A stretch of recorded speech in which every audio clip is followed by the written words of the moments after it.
The Time Machine. Chapter 1. The Time Traveler, for so it will be convenient to speak of him, was expounding a recondite matter to us. His grey eyes shone and twinkled, and his usually pale face was flushed and animated. The fire burned brightly, and the soft radiance of the incandescent lights in the lilies of silver caught the bubbles that flashed and passed in our glasses. Our chairs, being his patents, embraced and caressed us rather than submitted to be sat upon, and there was that luxurious after-dinner atmosphere when thought roams gracefully free of the trammels of precision. And he put it to us in this way, marking the points with a lean forefinger, as we sat and lazily admired his earnestness over this new paradox, as we thought it, and his fecundity. You must follow me carefully. I shall have to controvert one or two ideas that are almost universally accepted. The geometry, for instance, they taught you at school is founded on a misconception. Is not that rather a large thing to expect us to begin upon? Said Philby, an argumentative person with red hair. I do not mean to ask you to accept anything without reasonable ground for it. You will soon admit as much as I need from you. You know of course that a mathematical line, a line of thickness nil, has no real existence. They taught you that? Neither has a mathematical plane. These things are mere abstractions. That is all right, said the psychologist. Nor, having only length, breadth, and thickness, can a cube have a real existence. There I object, said Philby. Of course a solid body may exist. All real things, so most people think. But wait a moment. Can an instantaneous cube exist? Don't follow you, said Philby. Can a cube that does not last for any time at all have a real existence? Philby became pensive. Clearly, the time traveler proceeded, any real body must have extension in 4 directions. It must have length, breadth, thickness, and duration. But through a natural infirmity of the flesh, which I will explain to you in a moment, we incline to overlook this fact. There are really 4 dimensions, 3 which we call the 3 planes of space, and a 4th, time. There is, however, a tendency to draw an unreal distinction between the former 3 dimensions and the latter, because it happens that our consciousness moves intermittently in one direction along the latter from the beginning to the end of our lives. That, said a very young man, making spasmodic efforts to relight his cigar over the lamp, that, very clear indeed. Now, it is very remarkable that this is so extensively overlooked. Continued the time traveler, with a slight accession of cheerfulness. Really this is what is meant by the 4th dimension, though some people who talk about the 4th dimension do not know they mean it. It is only another way of looking at time. There is no difference between time and any of the 3 dimensions of space except that our consciousness moves along it. But some foolish people have got hold of the wrong side of that idea. You have all heard what they have to say about this 4th dimension? I have not, said the provincial mayor. It is simply this. That space, as our mathematicians have it, is spoken of as having 3 dimensions, which one may call length, breadth, and thickness, and is always definable by reference to 3 planes, each at right angles to the others. But some philosophical people have been asking why 3 dimensions particularly, why not another direction? At right angles to the other 3, and have even tried to construct a 4-dimension geometry. Professor Simon Newcomb was expounding this to the New York Mathematical Society only a month or so ago. You know how on a flat surface, which has only 2 dimensions, we can represent a figure of a 3-dimensional solid, and similarly they think that by models of the dimensions they could represent one of 4, if they could master the perspective of the thing. See? I think so, murmured the provincial mayor, and, knitting his brows, he lapsed into an introspective state, his lips moving as one who repeats mystic words. Yes, I think I see it now, he said after some time, brightening in a quite transitory manner. Well, I do not mind telling you I have been at work upon this geometry of 4 dimensions for some time. Some of my results are curious. For instance, here is a portrait of a man at 8 years old, another at 15, another at 17, another at 23, and so on.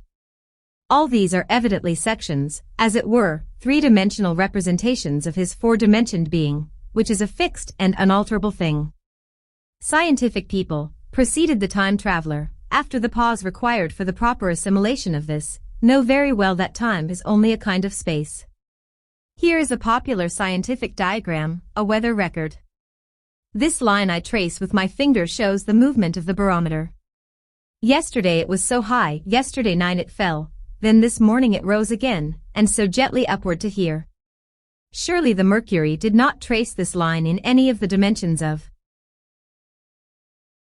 space generally recognized? But certainly it traced such a line, and that line, therefore, we must conclude was along the time dimension. But, said the medical man, staring hard at a coal in the fire, if time is really only a fourth dimension of space, why is it, and why has it always been, regarded as something different? And why cannot we move in time as we move about in the other dimensions of space?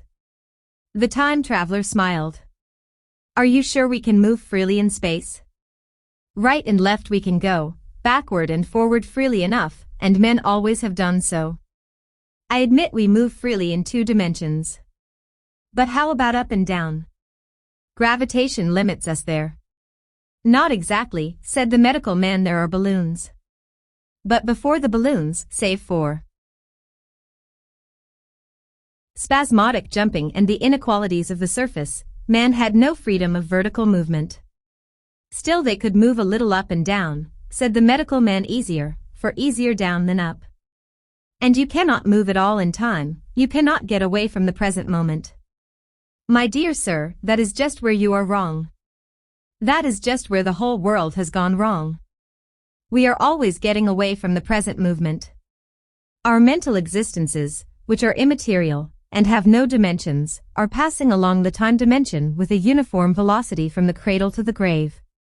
Just as we should travel down if we began our existence 50 miles above the Earth's surface. But the great difficulty is this, interrupted the psychologist. You can move about in all directions of space, but you cannot move about in time. That is the germ of my great discovery. But you are wrong to say that we cannot move about in time. For instance, if I am recalling an incident very vividly, I go back to the instant of its occurrence, I become absent-minded, as you say. I jump back for a moment. Of course we have no means of staying back for any length of time, any more than a savage or an animal has of staying 6 feet above the ground. But a civilized man is better off than the savage in this respect. He can go up against gravitation in a balloon, and why should he not hope that ultimately he may be able to stop or accelerate his drift along the time dimension, or even turn about and travel the other way? Oh, this, began Philby, is all, why not? Said the time traveler. It's against reason, said Philby. What reason? Said the time traveler. You can show black is white by argument, said Philby, but you will never convince me. Possibly not, said the time traveler. But now you begin to see the object of my investigations into the geometry of 4 dimensions. Long ago I had a vague inkling of a machine to travel through time, exclaimed the very young man, that shall travel indifferently in any direction of space and time, as the driver determines.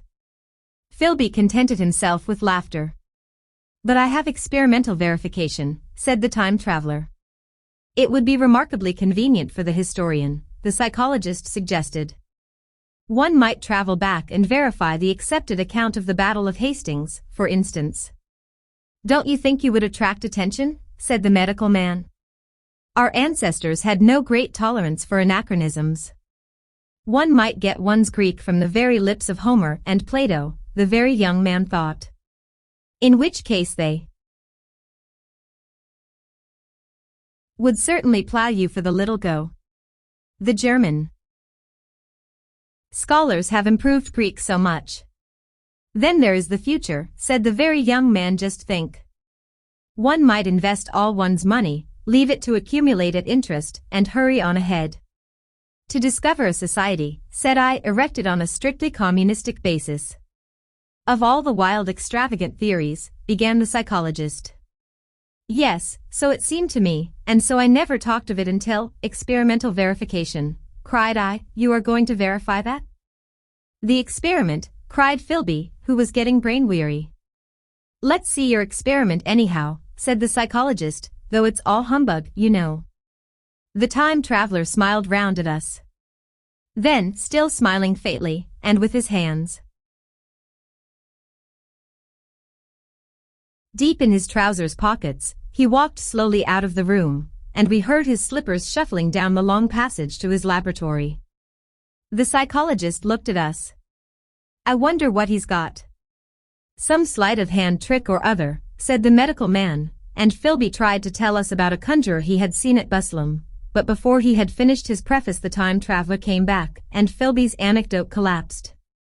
The thing the time traveler held in his hand was a glittering metallic framework, scarcely larger than a small clock, and very delicately made. There was ivory in it, and some transparent crystalline substance. And now I must be explicit, for this that follows, unless his explanation is to be accepted, is an absolutely unaccountable thing. He took one of the small octagonal tables that were scattered about the room, and set it in front of the fire, with 2 legs on the hearthrug. On this table he placed the mechanism. Then he drew up a chair and sat down. The only other object on the table was a small shaded lamp, the bright light of which fell upon the model. There were also perhaps a dozen candles about, 2 in brass candlesticks upon the mantel and several in sconces, so that the room was brilliantly illuminated. I sat in a low armchair nearest the fire, and I drew this forward so as to be almost between the time traveler and the fireplace. Philby sat behind him, looking over his shoulder. The medical man and the provincial mayor watched him in profile from the right, the psychologist from the left. The very young man stood behind the psychologist. We were all on the alert. It appears incredible to me that any kind of trick, however subtly conceived and however adroitly done, could have been played upon us under these conditions. The time traveler looked at us, and then at the mechanism. Well, said the psychologist. This little affair, said the time traveler, resting his elbows upon the table and pressing his hands together above the apparatus, is only a model. It is my plan for a machine to travel through time. You will notice that it looks singularly askew, and that there is an odd twinkling appearance about this bar, as though it was in some way unreal. He pointed to the part with his finger. Also, here is one little white lever, and here is another. The medical man got up out of his chair and peered into the thing. It's beautifully made, he said. It took 2 years to make, retorted the time traveler. Then, when we had all imitated the action of the medical man, he said, now I want you clearly to understand that this lever, being pressed over, sends the machine gliding into the future, and this other reverses the motion. This saddle represents the seat of a time traveler. Presently I am going to press the lever, and off the machine will go. It will vanish, pass into future time, and disappear. Have a good look at the thing. Look at the table too, and satisfy yourselves there is no trickery. I don't want to waste this model, and then be told I'm a quack. There was a minute's pause perhaps. The psychologist seemed about to speak to me, but changed his mind. Then the time traveler put forth his finger towards the lever. No, he said suddenly. Lend me your hand. And turning to the psychologist, he took that individual's hand in his own and told him to put out his forefinger. So that it was the psychologist himself who sent forth the model time machine on its interminable voyage. We all saw the lever turn. I am absolutely certain there was no trickery. There was a breath of wind, and the lamp flame jumped. One of the candles on the mantel was blown out, and the little machine suddenly swung round, became indistinct, was seen as a ghost for a second perhaps, as an eddy of faintly glittering brass and ivory, and it was gone, vanished. Save for the lamp the table was bare. Everyone was silent for a minute. Then Philby said he was damned. The psychologist recovered from his stupor and suddenly looked under the table. At that the time traveler laughed cheerfully. Well, he said, with a reminiscence of the psychologist. Then, getting up, he went to the tobacco jar on the mantel, and with his back to us began to fill his pipe. We stared at each other. Look here, said the medical man, are you in earnest about this? Do you seriously believe that that machine has traveled into time? Certainly, said the time traveler, stooping to light a spill at the fire. Then he turned, lighting his pipe, to look at the psychologist's face. The psychologist, to show that he was not unhinged, helped himself to a cigar and tried to light it uncut. What is more, I have a big machine nearly finished in there, he indicated the laboratory, and when that is put together I mean to have a journey on my own account. You mean to say that that machine has traveled into the future? Said Philby. Into the future or the past, I don't, for certain, know which. After an interval the psychologist had an inspiration. It must have gone into the past if it has gone anywhere, he said. Why, said the time traveler. Because I presume that it has not moved in space, and if it traveled into the future it would still be here all this time, since it must have traveled through this time. But, I said, if it traveled into the past it would have been visible when we came first into this room, and last Thursday, when we were here, and the Thursday before that, and so forth. Serious objections, remarked the provincial mayor, with an air of impartiality, turning towards the time traveler. Not a bit, said the time traveler, and, to the psychologist, you think. You can explain that. It's presentation below the threshold, you know, diluted presentation. Of course, said the psychologist and reassured us. That's a simple point of psychology. I should have thought of it. It's plain enough and helps the paradox delightfully. We cannot see it, nor can we appreciate this machine, any more than we can the spoke of a wheel spinning or a bullet flying through the air. If it is traveling through time 50 times or 100 times faster than we are, if it gets through a minute, while we get through a second, the impression it creates will of course be only 1/50th or 100th of what it would make if it were not traveling in time. That's plain enough.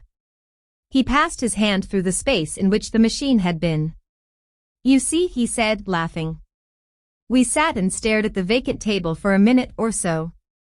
Then the time traveler asked us what we thought of it all. It sounds plausible enough tonight, said the medical man, but wait until tomorrow. Wait for the common sense of the morning. Would you like to see the time machine itself? Asked the time traveler. And therewith, taking the lamp in his hand, he led the way down the long, drafty corridor to his laboratory. I remember vividly the flickering light, his queer, broad head in silhouette, the dance of the shadows, how we all followed him, puzzled but incredulous, and how there in the laboratory we beheld a larger edition of the little mechanism which we had seen vanish from before our eyes. Parts were of nickel, parts of ivory, parts had certainly been filed or sawn out of rock crystal. The thing was generally complete, but the twisted crystalline bars lay unfinished upon the bench beside some sheets of drawings, and I took one up for a better look at it. Quartz it seemed to be. Look here, said the medical man, are you perfectly serious? Or is this a trick, like that ghost you showed us last Christmas? Upon that machine, said the time traveler, holding the lamp aloft, I intend to explore time. Is that plain? I was never more serious in my life. None of us quite knew how to take it. I caught Philby's eye over the shoulder of the medical man, and he winked at me solemnly.